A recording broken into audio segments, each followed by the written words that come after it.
भारत और चीन के अलावा दुनिया की नजरें अमेरिका पर भी हैं, जिसकी राजधानी में अब से कुछ ही देर बाद सबसे बड़ी मुलाकात होने जा रही है। यूक्रेन के राष्ट्रपति जेलेंस्की अपने पूरे यूरोपीय कुनबे के साथ अमेरिका पहुंच चुके हैं। उनकी ट्रंप से मुलाकात होनी है।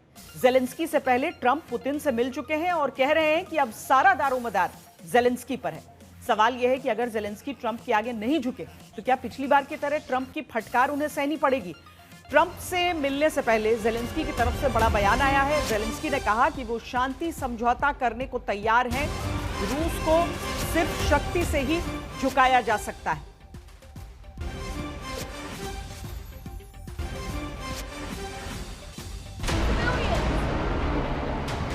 अमेरिका में रूस विरोधियों को मुंह छिड़ाकर रूस के राष्ट्रपति विजेता की तरह घर लौट गए।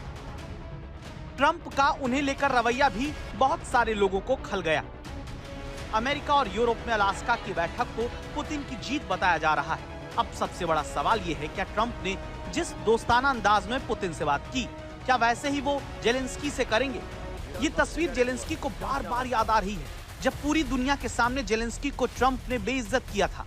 इतना डांटा था कि जेलेंस्की बिना लंच किए ही व्हाइट हाउस से चले गए थे। अब सवाल है, क्या ऐसा दोबारा हो सकता है? तो इसका जवाब ट्रंप के बयान में छिपा है, जिसमें वो अब सारा दारोमदार जेलेंस्की के कंधों पर डालते हुए कहते हैं। सीधे शब्दों में कहें तो ट्रंप जेलेंस्की से कह रहे हैं कि पुतिन के कब्जे वाली जमीन भूल जाओ और शांति कर लो। लेकिन ट्रंप के इस दबाव में आने से जेलेंस्की ने इनकार कर दिया है। जेलेंस्की ने वॉशिंगटन पहुंचते ही सोशल मीडिया पर पोस्ट में लिखा, हम सभी की गहरी इच्छा है कि ये जंग जल्द और भरोसेमंद तरीके से खत्म हो और शांति स्थायी हो, वैसा नहीं जैसा बरसों पहले हुआ जब यूक्रेन को क्रीमिया और डोनबास के कुछ हिस्सों को छोड़ने पर मजबूर किया गया और पुतिन ने उसका इस्तेमाल नए हमले के लिए स्प्रिंग बोर्ड के तौर पर किया। जेलेंस्की जहां अपनी बात पर अड़े हैं, वहीं ट्रंप उन्हें बार बार याद दिला रहे हैं कि अगर उन्होंने बात नहीं मानी तो पूरा यूक्रेन उनके हाथ से निकल जाएगा।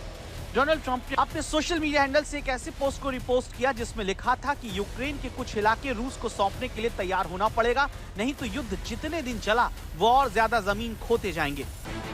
ट्रंप और उनकी सरकार के इसी सख्त रवैये को देखते हुए जेलेंस्की इस बार पूरे दलबल के साथ आ रहे हैं। जेलेंस्की के साथ इस बार फ्रांस के राष्ट्रपति इमैनुअल मैक्रों, ब्रिटेन के प्रधानमंत्री कीर स्टारमर, जर्मनी के चांसलर फ्रेडरिक मर्ज, इटली की प्रधानमंत्री जॉर्जिया मेलोनी और यूरोपीय संघ की अध्यक्ष उर्सुला वॉन डेर लेयन भी ट्रंप से मुलाकात करेंगी, ताकि पिछली बार की तरह अगर ट्रंप जेलेंस्की को लताड़ लगाए तो बात संभाली जा सके। 3.5 साल से ज्यादा वक्त से रूस और यूक्रेन के बीच जंग जारी है। बहुत से देशों ने बीच बचाव की कोशिश की, लेकिन कामयाब नहीं हो सके। अब डोनाल्ड ट्रंप ने नोबेल पुरस्कार जीतने की आस में जंग रुकवाने का बीड़ा उठाया है। जेलेंस्की के लिए ये किसी बुरी खबर से कम नहीं, क्योंकि अगर वो ट्रंप के आगे नहीं झुके और जंग बंद नहीं हुई तो फिर नोबेल पुरस्कार का सपना टूटने का अंजाम शायद यूक्रेन के लिए बहुत बुरा होगा। देखिए, जेलेंस्की के लिए झुकना बहुत मुश्किल हो सकता है, क्योंकि जिस तरह की शर्तें पुतिन की तरफ से रखी गई हैं उन्हें पूरा करना, इसका सीधा मतलब होगा लगभग हार। रूस चाहता है कि यूक्रेन दोनेत्स्क लुहांस्क से हट जाए। डोनबास रीजन की 6,600 स्क्वायर किलोमीटर की जमीन रूस से के हवाले कर दे। पुतिन ये भी चाहते हैं कि क्रीमिया पर रूसी कब्जे को मान्यता मिल जाए। यूक्रेन नेटो में शामिल न हो, ये शुरुआत से वो कह रहे हैं। हालांकि वो यूक्रेन को सिक्योरिटी गारंटी देने के लिए राजी हैं। अब इसके अलावा यूक्रेन के अंदर रूसी भाषा को आधिकारिक मान्यता देने की मांग पुतिन की तरफ से की जा रही है।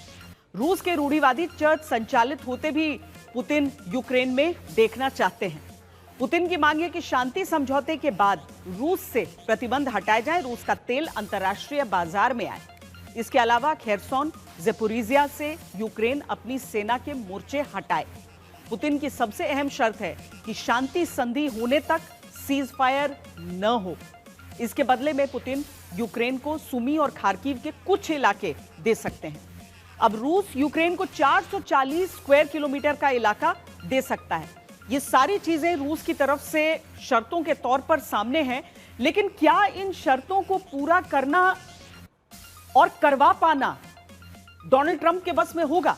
क्योंकि सीधे तौर पर देखिए तो ये इस तरह का है जैसे यूक्रेन इतने दिनों से जिस चीज के लिए लड़ रहा है उसका पूरा उल्टा हो जाए। गीता मोहन हमारे साथ हैं, हमारी फॉरेन अफेयर्स एडिटर। गीता, क्या जो यूरोपियन यूनियन के देश हैं, क्या जेलेंस्की जो इतने 3 साल से एक छोटा सा देश लगातार अगर लड़ रहा है, तो वो भी तो कोशिश यही करेंगे कि वो इस तरह की शर्तों को ना माने। क्या यहां पर ट्रंप कोई बात मनवा पाएंगे, और वो भी इन नेताओं की मौजूदगी में? देखिए, अभी भी श्वेता, अगर यूक्रेन को ये युद्ध लड़ना होगा तो उन्हें अमेरिका की जरूरत होगी। यूरोप वो सब कुछ नहीं दे सकता पुतिन के साथ या रूस के अगेंस्ट जंग जीतने के लिए जो अमेरिका दे पाएगा, और जो अमेरिका ही दे सकता है, चाहे वो पैसे हो, चाहे वो एम्युनिशन हो, आर्टिलरी हो, या फिर मिसाइल्स हो। तो इसीलिए इस जंग को जीतने के लिए ज़ेलेंस्की को अमेरिका की जरूरत है।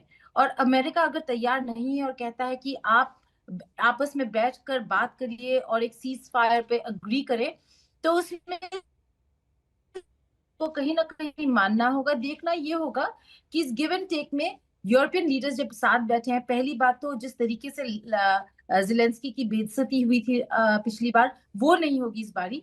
लेकिन यूरोपियन लीडर्स इसलिए भी वहां पे बैठेंगे ताकि उन्हें पता चले कि ट्रम्प ज़ेलेंस्की को क्या बोलने वाले हैं, क्या है वो गिव एंड टेक, डॉनबास देना, क्राइमिया देना, या फिर ज़ैपोरिजिया और खेरसॉन को भी देने को कहेंगे।